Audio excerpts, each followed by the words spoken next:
We live in such a beautiful part of the country. The openness, the blue sky, the terrain, all of it just makes me feel super close to God. And yet it's a hard life to live out here.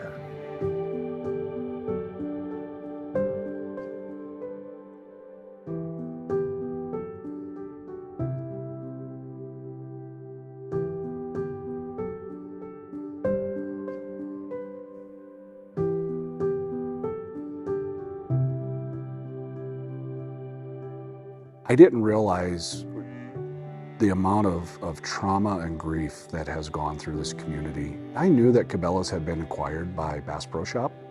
I didn't realize what that did to the community. It was kind of a mourning. There were a lot of families that did everything they could and wanted to stay, and I think it was very hard for them to leave. And those were our friends and those were family members, and that weighs heavy on people.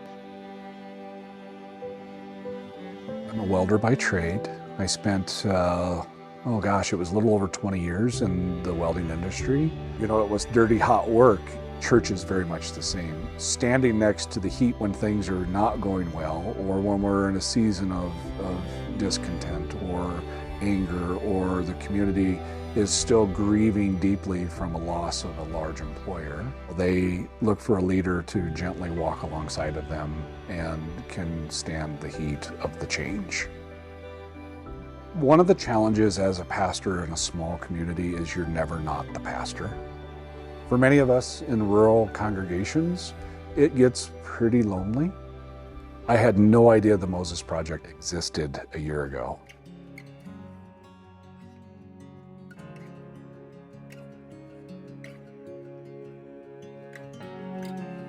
I don't feel like some of our pastors that work in the urban areas, like even Omaha, Lincoln, maybe understand if they've never been in this type of environment. So I appreciated that he has that support system.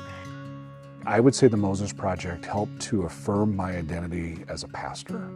It gave me confidence to know that I'm not the only one doing this. There's a network of people that I know I can trust.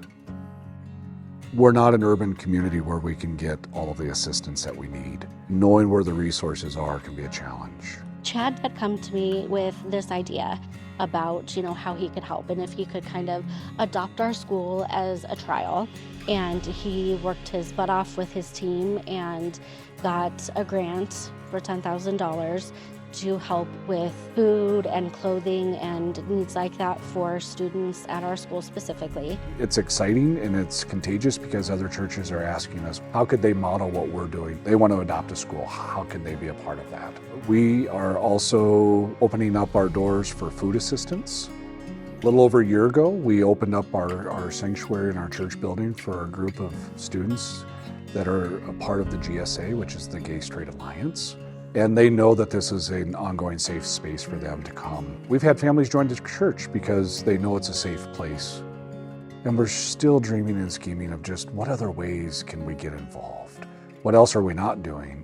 Since Pastor Chad has been here, what I've noticed the most is just the influx and the diversity of the new members that have come in. Honestly, I don't know if there's a place that I go in this community that I don't get to talk to about my church and they're like, oh, Pastor Chad. When you find your passion, it doesn't feel like a job. And I think for him, this doesn't feel like a job. It's you want to go to work every day and you want to do it. I hope to see continued excitement and growth and people coming together in Sydney and to continue to get creative, like things that Pastor Chad has been doing. The impacts that we are having are making a difference. I can't drive that home exclusively. I appreciated the way the Moses Project really gave us the ability to unpack.